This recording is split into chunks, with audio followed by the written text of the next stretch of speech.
Miz would set out to try and apologise to R-Truth tonight. Probably not the best way to go about it by calling Maxine and the Alpha Academy Snow White and the Two Dorks. I think that was what allowed R-Truth to see right through the Miz. And while it looked like Awesome Truth might have reunited, R-Truth would lay out the Miz. Honestly, that was absolutely brilliant. Nice sucker punch by R-Truth. And then lean in and say, good luck with the Wyatts. You are going to die. So R-Truth immediately seeing through the Miz, knowing that the Miz was only trying to apologise to escape the wrath of Uncle Howdy and the Wyatt Sicks. We'd later see the Miz be confronted by Karrion Kross, who would tell the Miz tonight he had to find Bo Dallas and ask him why he was getting involved in Karrion Kross's business. If Miz didn't, then Karrion Kross is going to break Miz's legs. Miz, honestly, dude, I'd weigh this up. The Wyatts will kill you. Karrion Kross will break your legs. Broken legs can be healed. Now, obviously, I'm recording this before Raw Talk takes place. I'm going to assume if Miz does find Bo, that segment airs on Raw Talk. I think that's a very weird decision to make, to be honest. I really do. I'm sure it'll be all over social media. I'm sure we're going to be hyped for whatever happens in it. I'm sure it's going to be fun to watch. But why not just include it on the show? I know you've got time restraints, but come on. This is things you might have missed from WWE Raw. Make sure you hit the like button. And if you are new to the channel, hit the subscribe button too. So Raw started this week with a giant confession by Wade Barrett. I was shocked, genuinely shocked. He said right here in Hershey, PA, is the best place in the world to steal everyone's Halloween candy. He also said that him and Joe were all sugared up. Guys, conspiracy theory time. I think Wade Barrett stole Vic Joseph's candy after NXT last night. Awful. Jey Uso would kick off this week's Monday Night Raw, though, and he would ask his brother Jimmy to join him in the ring. Now, this was a little bit weird, because obviously they hugged it out on Friday, but they didn't tonight. Although I did like Jey sort of saying, a lot's changed. They now know us apart. They know you are Jimmy, that I am Jey, that you're no Yeet, and I'm Yeet. Jimmy would invite Jey, which Jey would accept, to Smackdown this week, so he can bury the beef with Roman Reigns. Although one of the terms that Jey come up with was that if we was to do this, if we're going to reunite the Usos, we're no one's yes men. The Tongans would come out looking for revenge for losing their tag belts. Jacob Fatu was on a mission to destroy Jey Uso for good, but the Usos were able to overcome. Standing united, they were able to send the Bloodline into retreat.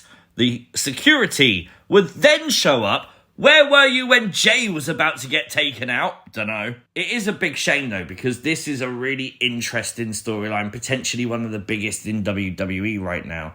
And obviously Smackdown this week is pre-recorded as the superstars are making their way to Saudi Arabia for Crown Jewel.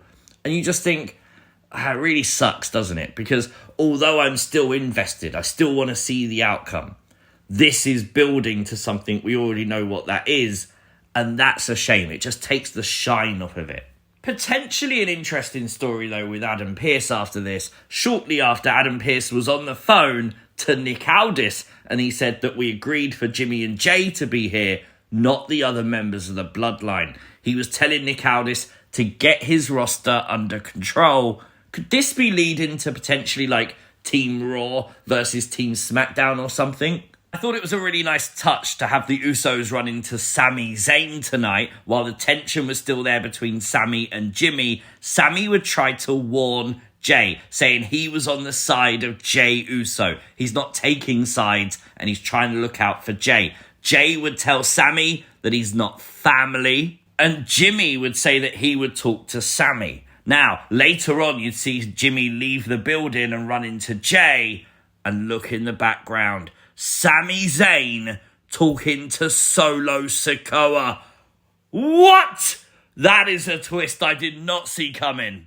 The first match of Raw would see Sheamus versus Ludwig Kaiser. I kind of went into this not expecting anything great. It's a rematch, but Do you know what? They delivered an absolute banger with Sheamus picking up the victory. Don't forget as well, this Wednesday, Celtic Warrior Workouts returns on the Celtic Warrior Workouts YouTube channel. That would be fun. And this Friday, WWE will be releasing like a mic'd up version of the tag team match that main evented WrestleMania Night 1. They did preview this on Raw. Looks very interesting. It seems to be the bits you don't catch on TV, like Paul Heyman and what he's saying and The Rock and what he's saying.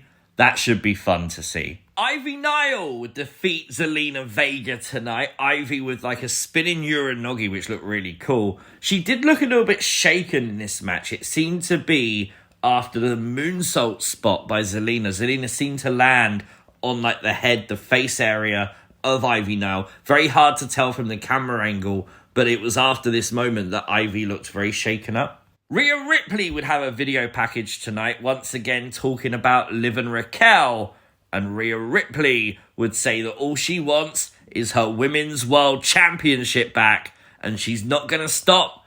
And if they want her to stop, they're going to have to kill her. Seth Rollins was on Raw to hunt monsters tonight, and even said he forgot that he himself is a monster. Are we going back to like a Messiah gimmick from Seth Rollins? The monster Bronson Reed would challenge Seth Rollins to a parking lot fight, which Seth would oblige. And then there was a curb stomp on a car. Oh my God. And then Bronson Reed got up. Incredible. The two would fight into the truck.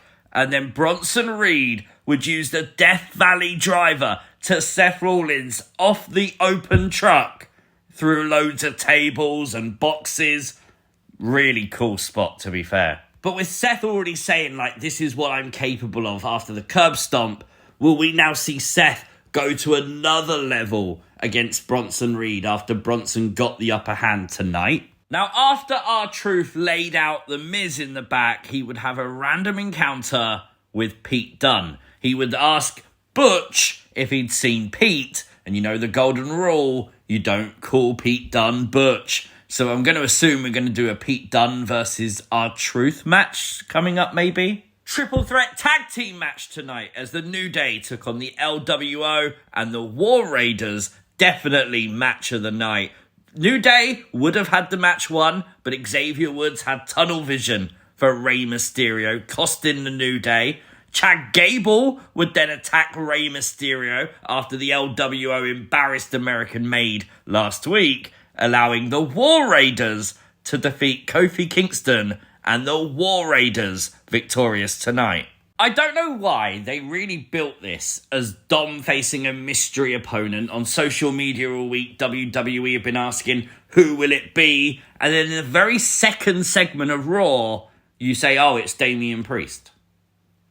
Okay, why didn't you just say that last week? What? Well, with the help from Judgment Day, minus Finn Balor, it's worth mentioning, Damian Priest lost to Dominik Mysterio. Dom beat Damian. Does that mean now we're going to get Dom versus Gunter?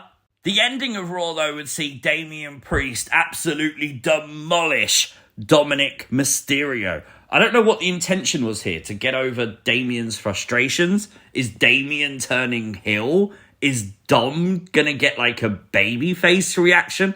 I don't know what this was, but it has me super intrigued. Tonight, the best way to describe the show was, it was okay. It was nothing special, but it was okay. For me, a solid 6 out of 10. Let me know your thoughts in the comment section down below. If you are new to the channel, hit the subscribe button, like the video, share the video, and I'll catch you as always next time. Peace!